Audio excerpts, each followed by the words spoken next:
రసాయన ఎరువుల మితిమీరి వాడకంతో భూములు సారాన్ని కోల్పోతున్నాయి. ఫలితంగా ఉత్పత్తుల నాణ్యత క్షీణించి వ్యవసాయం మనుగడను దెబ్బతీసే ప్రమాద ఘంటికలు మోగుతున్నాయి. దీన్ని గుర్తించిన రైతాంగం ఇటీవలి కాలంలో రసాయన ఎరువులకు ప్రత్యామ్నాయంగా జీవన ఎరువుల వాడకాన్ని సాగులో భాగం చేసుకుంటున్నారు. వివిధ పంటల్లో జీవన ఎరువుల వాడకం ఉపయోగాల గురించి తెలియజేస్తున్నారు రాజేంద్ర నగర్లోని department of microbiology bio energy college of agriculture associate professor doctor Triveni.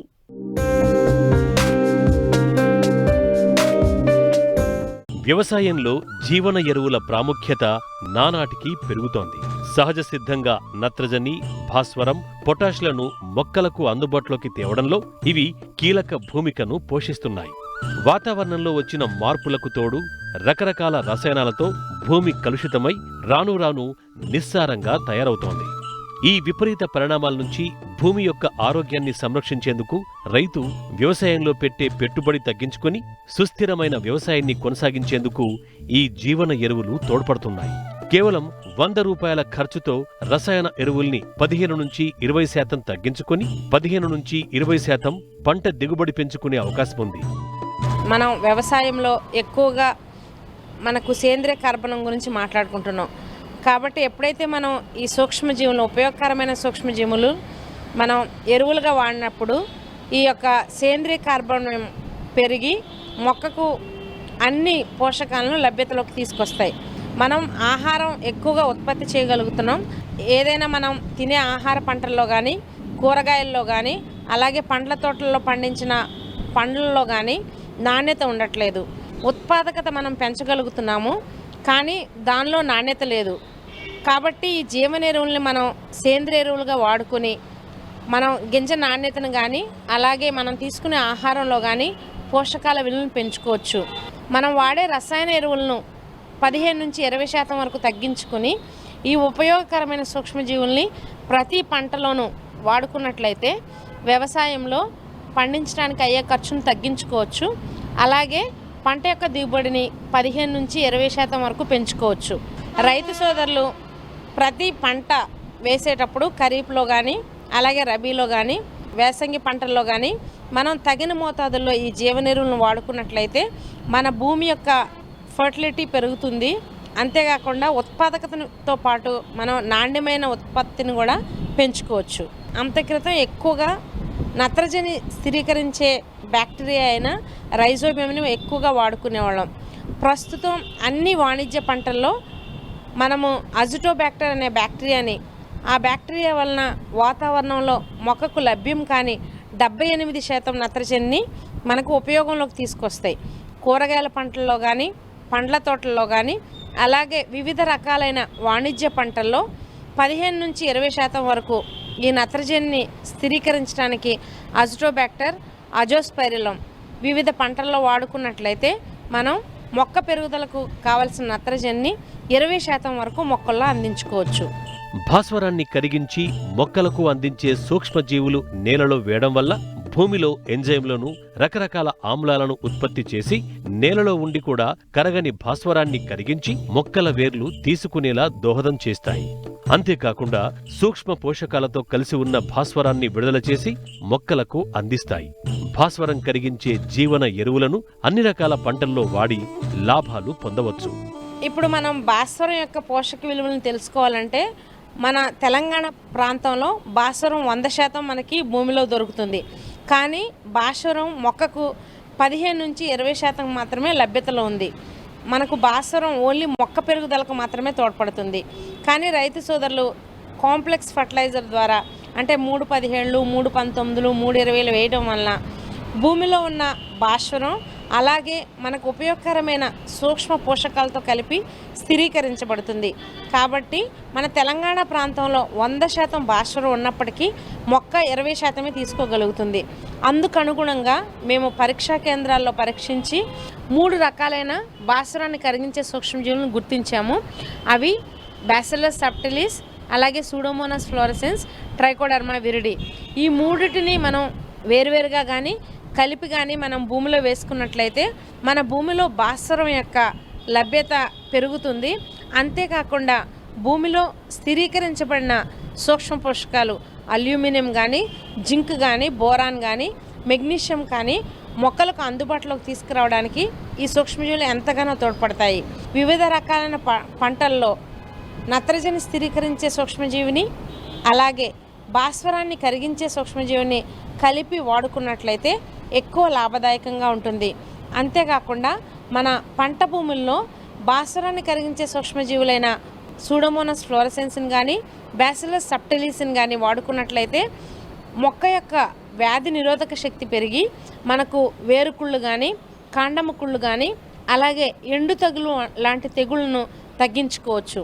మనకి భూమిలో ఉన్న వివిధ రకాలైన ఉపయోగకరమైన సూక్ష్మజీవులైన ఈ బ్యాసిలస్ కానీ, అలాగే సూడోమోనాస్ కానీ వివిధ రకాలైన యాంటీబయాటిక్స్ని ఉత్పత్తి చేసి తెగుళ్ళను కలుగజేసే కారకాలైన పిథియం కానీ, ఫైటోప్తెరా కానీ, శిలీంధ్రాలన్నింటినీ వాటి యొక్క పెరుగుదలను నిరోధిస్తాయి.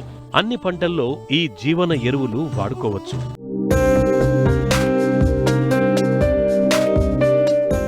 తెలుగు రాష్ట్రాల్లో మొక్కజొన్న పంట వివిధ దశల్లో ఉంది. ఏపీలో పూత దశలో ఉండగా తెలంగాణలో కంకి పాలు పోసుకునే దశలో ఉంది.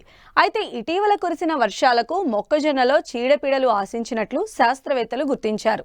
వీటి నివారణకు చేపట్టాల్సిన సమగ్ర సస్యరక్షణ చర్యల గురించి రైతులకు తెలియజేస్తున్నారు కరీంనగర్ జిల్లా జమ్మికుంట కృషి విజ్ఞాన కేంద్రం శాస్త్రవేత్త డి శ్రీనివాసరెడ్డి.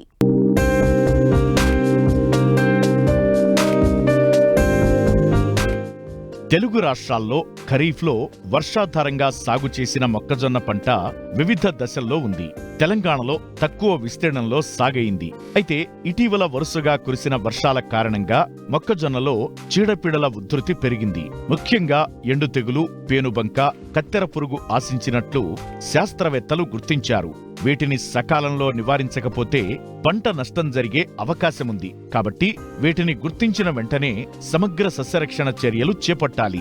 అయితే ఏ పురుగును ఎలా నివారించాలి, ఏ తెగులును ఎలా అరికట్టాలో సమగ్ర సస్యరక్షణ చర్యల గురించి తెలియజేస్తున్నారు కరీంనగర్ జిల్లా జమ్మికుంట కృషి విజ్ఞాన కేంద్రం శాస్త్రవేత్త డి శ్రీనివాసరెడ్డి. గత 10 రోజులుగా కురుస్తున్న వర్షాల వల్ల మొక్కజొన్నలో దాదాపుగా అక్కడక్కడ చూసినట్లయితే ఎండు తెగులు, తర్వాత అక్కడక్కడ కొంచెం పేనుబంక, కత్తెర పురుగు కూడా గమనించడం జరిగింది. అదేవిధంగా వర్షాలకు నిలిచిన నీటిని మనం తీసేసి కొంతవరకు మోతాదుకు సరిపడా ఎరువులు వేసుకున్నట్లయితే మనకు కొంచెం మొక్కజొన్నలో దిగుబడులు పెంచుకోవచ్చు. అదేవిధంగా నిలిచి ఉన్న నీటిని తీసేసి ఎండు తెగులు కనుక ఉన్నట్లయితే కాపరాక్సీ క్లోరైడ్ మందును 3 గ్రాములు లీటర్ నీటికి కలిపి కనుక మొదళ్ళ చుట్టూ కనుక మనం వేసుకున్నట్లయితే దాదాపు ఈ ఎండు తెగులను మనం నివారణ చేసుకోవచ్చును. లేదంటే మనకు ఒక 20 కిలోల యూరియాలో ఒక అర కేజీ కాపరాక్సీ క్లోరైడ్ను కలిపి చల్లుకున్నా కానీ మనం ఈ యొక్క ఎండు తెగుల నుంచి నివారణ చేసుకోవచ్చును.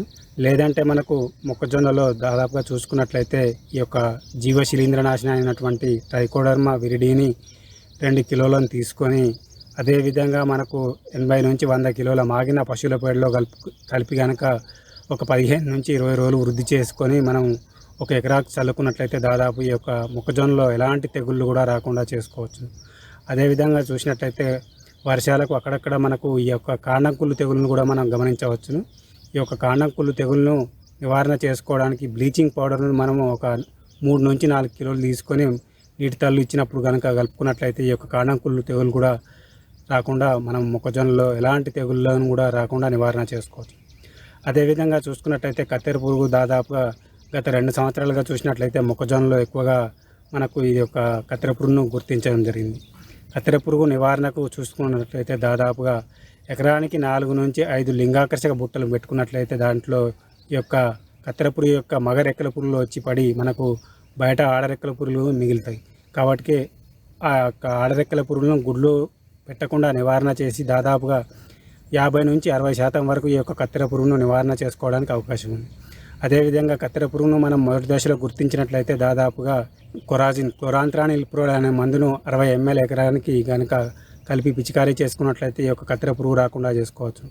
లేదంటే ఇమామెక్టిన్ బెంజేట్ ప్రొక్లేమ్ను కానీ 0.4 గ్రాములు లీటర్ నీటికి కలిపి కనుక పిచికారీ చేసుకున్నట్లయితే దాదాపు ఈ యొక్క కత్తెర పురుగు రాకుండా నివారణ చేసుకోవచ్చు. ఈ తర్వాత మనకు ఈ యొక్క ఎలాంటి మందులు కనుక పిచికారీ చేసుకున్నట్లయితే ఒకవేళ మనకు పిచికారీ చేసుకునే పరిస్థితులలో ఉన్నట్లయితే ఈ యొక్క థయోడికార్బ్ అనే మందును 100 గ్రాములు తీసుకొని ఈ యొక్క తౌడులో ఒక 10 కిలోల తౌడు తీసుకొని దాంట్లో ఒక అర కేజీ బెల్లంను జాగరీలాగా వేసేసి కలిపేసి మనం సుడులలో వేసుకున్నట్లయితే దాదాపు ఈ యొక్క కత్తెర పురుగు యొక్క లార్వాలు ఈ యొక్క విషపు ఎరను తినేసి దాదాపుగా చనిపోయే అవకాశం ఉన్నది కనుక రైతు సోదరులందరూ కనుక ఈ యొక్క కత్తెర పురుగును గుర్తించినట్లయితే ఈ యొక్క విషపు ఎరను తయారు చేసుకొని మనం సుడులలో వేసుకున్నట్లయితే ఈ యొక్క కత్తెర పురుగు నుంచి సమర్థవంతంగా మొక్కజొన్నను కాపాడుకోవచ్చు.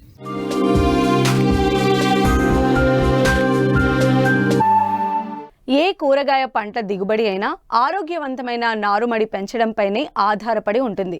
అందుకే కూరగాయ పంటలు సాగు చేసే రైతులు సాంప్రదాయ పద్ధతులకు స్వస్తి పలికారు. తక్కువ సమయంలో నాణ్యమైన అధిక దిగుబడులను తీసి ఆదాయం గడించాలనే ఉద్దేశంతో నర్సరీ నారు మొక్కల వైపు మొగ్గు చూపుతున్నారు. ఇందుకు తగ్గట్టుగానే అనేక నర్సరీలు వెలుగొందాయి. నర్సరీల నిర్వహణలో లాభాలు కూడా అదే స్థాయిలో ఉండడంతో 20 ఏళ్లుగా కూరగాయ నర్సరీని నిర్వహిస్తూ మంచి లాభాలను ఆర్జిస్తున్నారు బాపట్ల జిల్లాకు చెందిన ఓ రైతు.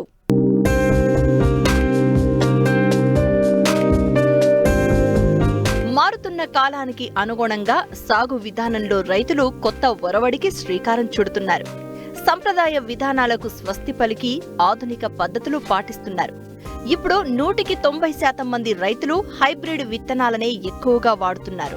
వీటి ధర కూడా ఎక్కువగానే ఉంటుంది. కాబట్టి ప్రతి విత్తనాన్ని మొక్కగా మొలిచేటట్లు చూసుకోవాలి. అందుకే విత్తు దగ్గరే చిత్తు కాకుండా నర్సరీల్లో పెంచిన నారును నమ్ముకుంటున్నారు. రైతుల ఆసక్తికి అనుగుణంగా ఇటీవలి కాలంలో నర్సరీల సంఖ్య క్రమంగా పెరుగుతోంది. ఈ కోవలోనే బాపట్ల జిల్లా మార్టూరు మండలం బొబ్బెపల్లి గ్రామానికి చెందిన రైతు దండా వీరాంజనేయులు 20 ఏళ్లుగా షేడ్ నెట్ నర్సరీలో ప్రోట్రేలను ఏర్పాటు చేసి వీరాంజనేయ నర్సరీ పేరుతో కూరగాయల నారులను పెంచుతున్నారు. కూరగాయల సాగులో నారు పోసి నాటుకోవడం సర్వసాధారణంగా జరుగుతుంది. మేము ఈ షేడ్ నెట్ కల్చరు వ్యవసాయాన్ని 2003లో ప్రారంభించడం జరిగింది. కేవలం 25 సెంట్లో ప్రారంభించి మరి ఈనాడు మా ఉమ్మడి కుటుంబం మేము 30 ఎకరాల దాకా షేడ్ నెట్ విస్తీర్ణం దశల వారీగా ఏర్పాటు చేయటం జరిగింది. ఇందులో భాగంగా మిరప, క్యాబేజీ, క్యాలీఫ్లవరు అలాగే మరి తీగ జాతి కూరగాయలైనటువంటి పొట్ల, కాకర, అట్లానే ములగ, క్యాప్సికం వంటివి కూడా ముఖ్యంగా పెంచడం జరుగుతుంది. ముందుగా రా మెటీరియల్ని రాజమండ్రి పరిసర ప్రాంతాల నుంచి తీసుకురావడం జరుగుతుంది. తీసుకొచ్చినటువంటి కోకో పిట్ని డీకంపోజ్ చేయాలి.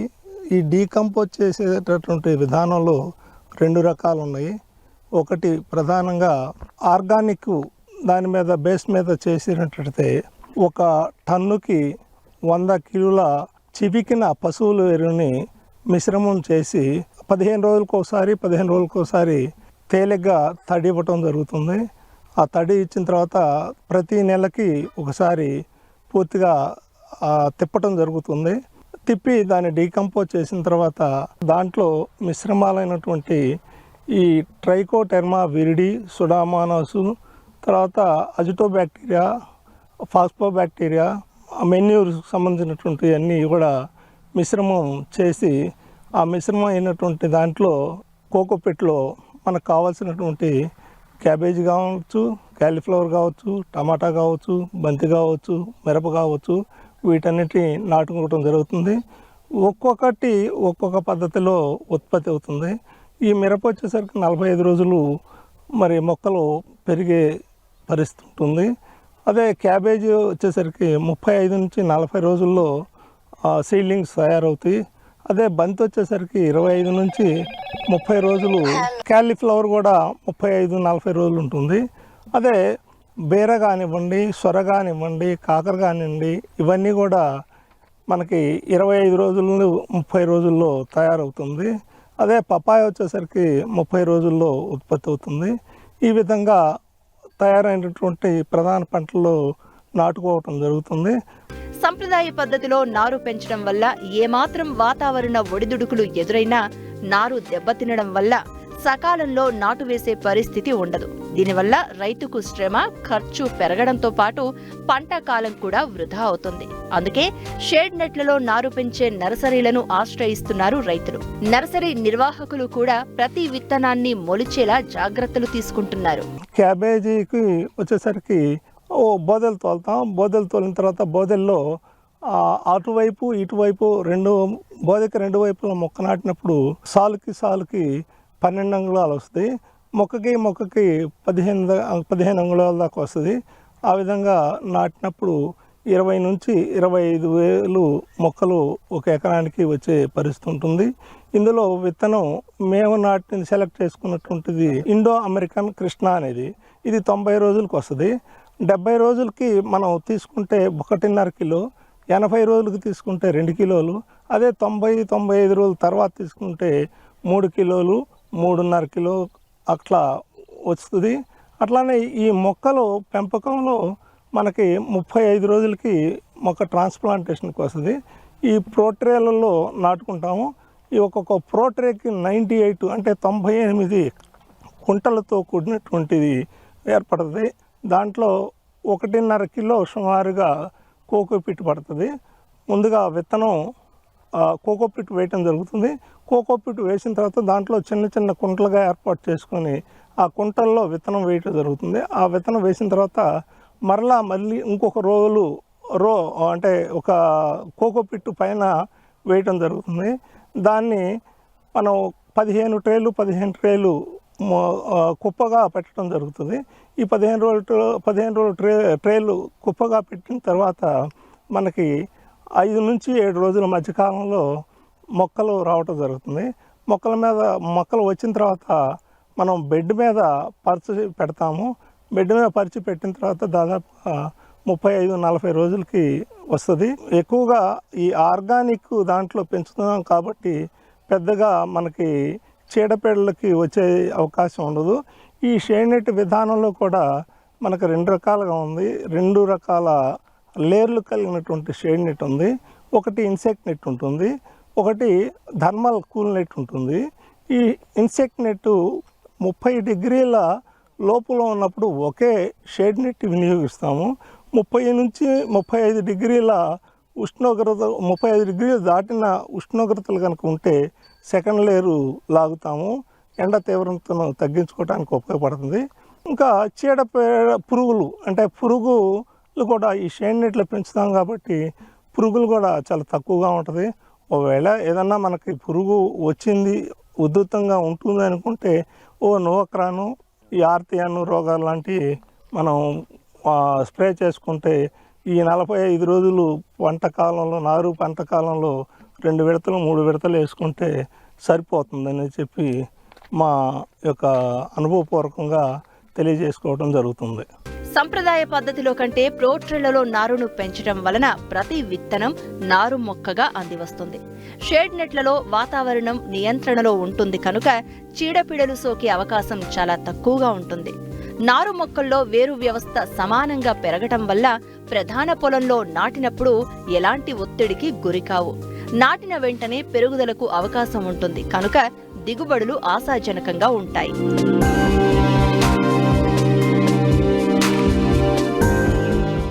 వరి పంట దిగుబడిని పెంచుకోవడానికి రైతులు అధికంగా ఎరువులను వినియోగిస్తూ ఉంటారు. అందులో యూరియాను అధికంగా వేసుకోవడం సర్వసాధారణంగా మారిపోయింది. మొక్కకు నత్రజని ఇచ్చే ఎరువు అయినప్పటికీ పరిమితికి మించి వేసుకోవడం వల్ల నేల, గాలి కలుషితమవుతున్నాయి. అంతేకాదు చీడపీడల తాకిడి అధికమవడం, వాటి నివారణకు అధిక వ్యయం అవుతుంది. ఫలితంగా రైతు నష్టాల పాలవుతున్నారు. అందుకే అధిక ఎరువుల వినియోగాన్ని తగ్గించి అవసరం మేరకే రైతులు వేసుకోవాలి.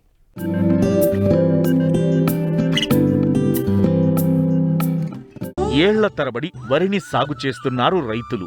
దిగుబడులు తగ్గుతున్నా ఎరువుల వాడకంలో మాత్రం మార్పు రావడం లేదు. అధిక దిగుబడుల కోసం అవసరమైన దానికన్నా 2 నుంచి 2.5 రెట్లు అధికంగా ఎరువులను రైతులు వేస్తున్నారు. తద్వారా అవసరం లేని పోషకాన్ని వేసి వృధా చేయడం వలన ఖర్చు పెరగడం, పోషకాల సమతుల్యత లోపించడం, దిగుబడి తగ్గడమే కాకుండా నేల స్వభావం మారుతుంది. ముఖ్యంగా కాంప్లెక్స్ ఎరువుల కన్నా తక్కువ ధరలకే లభ్యమవుతున్న యూరియా వేసిన వెంటనే పైరు పచ్చగా కన్నుల పండుగగా కనబడుతుండటంతో రైతులు అధిక మోతాదులో యూరియాను వాడుటకు మొగ్గు చూపుతున్నారు. 46% నత్రజని కలిగిన తెల్లని గుళికల రూపంలో ఉన్న ఈ ఎరువు వెదజల్లుటకు అనుకూలంగా ఉంటుంది. తేలికగా నీటిలో కరిగి మొక్కకు అందుబాటులోకి మారుతుంది. అధికంగా యూరియా వాడటం వల్ల మొక్క ఎదుగుదల బాగున్నప్పటికీ సరైన సమయంలో పూత, కాత రాకుండా ఆలస్యమయ్యే అవకాశాలు ఎక్కువగా ఉంటాయి. అంతేకాదు మొక్కల పెరుగుదల బాగా ఉండి చిక్కని ఆకుపచ్చ వర్ణంలో పంట మారడం వల్ల చీడపీడల బెడద కూడా ఎక్కువ అవుతుంది. మరోవైపు పంట యొక్క గింజల నాణ్యత తగ్గి తాలు గింజలు ఏర్పడే అవకాశం ఉంది. రైతులు సరైన అవగాహన లేక అధిక యూరియా వాడుతూ ఆర్థిక భారాన్ని కూడా పెంచుకుంటున్నారు. మొక్కలకు నత్రజని అనేది చివరి వరకు అవసరం కాబట్టి ఒకేసారి మొత్తం యూరియాను వేసుకోకుండా దశల వారీగా వేసుకోవాలి. వరి నాటు వేసేటప్పుడు పిలక దశలో మరియు చిరుపొట్ట దశలో వేసుకుంటే మొక్కకు బాగా ఉపయోగపడుతుంది. యూరియాతో వేపపిండి కలిపి వేసుకున్నట్లయితే నత్రజని అందుబాటు పెరగడమే కాక చీడపీడల నుంచి కూడా రక్షణ లభిస్తుంది.